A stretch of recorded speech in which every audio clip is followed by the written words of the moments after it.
Salut à toi, c'est Martomega et on se retrouve pour le Little Movie Toasté de novembre 2021. On en a fait 3 pour septembre. La proie du nombre, l'origine du monde et... Je me rappelle plus le troisième. Pas Malignante, pas Candy. Ah, pas assez notable pour que je m'en souvienne a priori. Bah attends, je vais vérifier. Ça commence à me tracasser et quand ça me tracasse, c'est pas bon. C'est moi qui vous le dis. Voilà, donc je change. Attendez. Ah, c'est bon, vous avez patienté. Ici, on est sur une chaîne de patience. Enfin, pas moi, mais vous êtes patient, d'accord? Le Little Movie aussi, alors il y avait l'origine. Sweet River aussi. Le mois dernier, on a fait Barbac, The Trip et lui. Et aujourd'hui, il y a 4 films. Oui, parce que je n'ai pas su départager entre ces 4 films et je vous propose de commencer.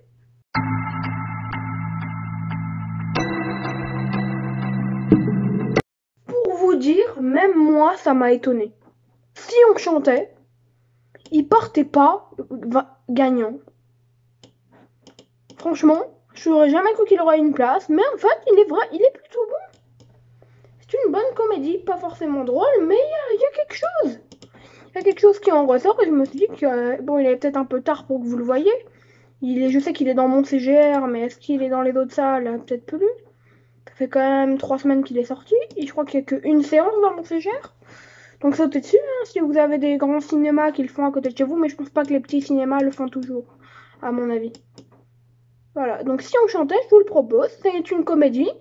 Ses qualités, alors ses qualités, bah, je trouve que c'est touchant, c'est émotionnel. Il y a quand même quelques petites scènes rocambolesques assez qui font sourire. Elles sont pas drôles, mais elles font sourire quoi. Par exemple, quand il y en a un, il va dans le bureau, celui qui est joué par Clovis Cornière, quand il va dans le bureau et qui dit et qu'en gros il dit partir un jour sans retour. Effacer notre amour. Bah ça c'est drôle la scène entière, hein. Je parle pas que de la chanson. Je parle avant, après, quand il le dégage, tout ça. C'est un petit spoil, mais ça va. On peut pas considérer ça comme du spoil pour une comédie.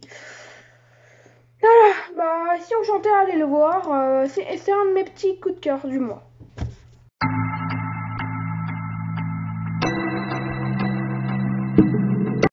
Par rapport à si on chantait, House of Gucci, je m'attendais un peu qu'il entre là-dedans.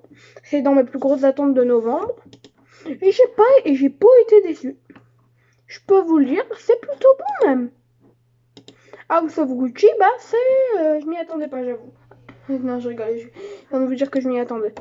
Comment, en fait, j'arrive pas à vous expliquer mon ressenti. House of Gucci, je trouve qu'il est très sous-coté déjà. Parce que c'est vraiment... comment dire? Je sais pas, le jeu d'acteur, trop bon. L'histoire, elle m'a accroché, c'est pas long du tout, ça passe trop vite.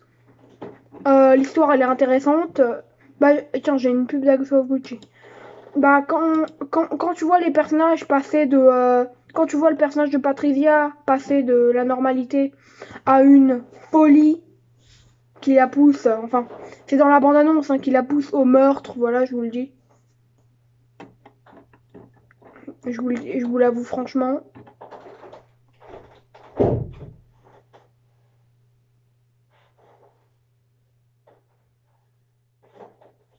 Donc voilà. House of Gucci, non, mais franchement, désolé, je suis occupée en même temps. Mais House of Gucci, allez le voir, en sérieux.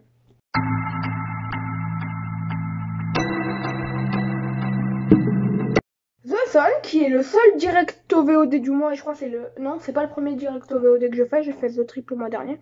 The Sun, c'est une très bonne histoire de secte, une fin surprenante, un jeu d'acteur aux petits oignons, très sous-côté, je trouve, lui aussi. On n'entend pas beaucoup parler, il a été présenté au BIF, il a eu un prix, et ben il mérite son prix. Parce que vraiment, The Sun, incroyable. C'est une histoire qui tient du début à la fin, certains gros road trip vont vous pousser, mais ça reste un des meilleurs films de l'année, tout simplement. Il entre dans mon top 5, dans mon top 10 en tout cas. Pas dans mon top 5, mais dans mon top 10. Non, peut-être qu'il entre dans mon top 5 parce que j'ai pas le top sous les yeux. Attendez, je regardais. Je vais vous dire. Sur 56 films, c'est le 6e film que j'ai préféré. Voilà. Qu'est-ce qu'il y a d'autre à dire? Bah, c'est tout.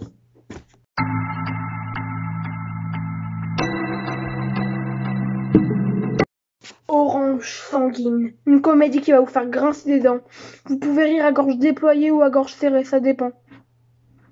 Mais je peux vous dire que c'est waouh. L'humour, les vérités qui sont employées, cette fin qui m'a lâché de grosses larmes. Je peux vous dire que vraiment, Orange sanguine, il n'y a pas besoin de mettre beaucoup de mots. C'est drôle, c'est dramatique, c'est osé. C'est peut-être même, comment on dit? Peut-être même transgressif. Mais pourtant, c'est l'un des plus beaux films de l'année, quoi. Il est moins bon que The Son, mais c'est mon top 9 de l'année. Et pourtant, je sais pas, je me dis que puisque The Son allait être plus haut dans le top, je me dis que je pouvais mettre Orange sanguine en premier pour ce Little Movie aussi. Moi, je peux vous dire en tout cas que waouh. Vraiment waouh.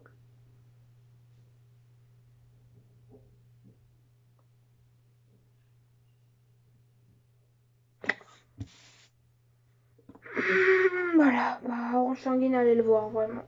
Donc, nous, ça s'arrête là, cette vidéo. 4 petits films que je vous conseille. Vraiment, Orange sanguine en première position. Incroyable.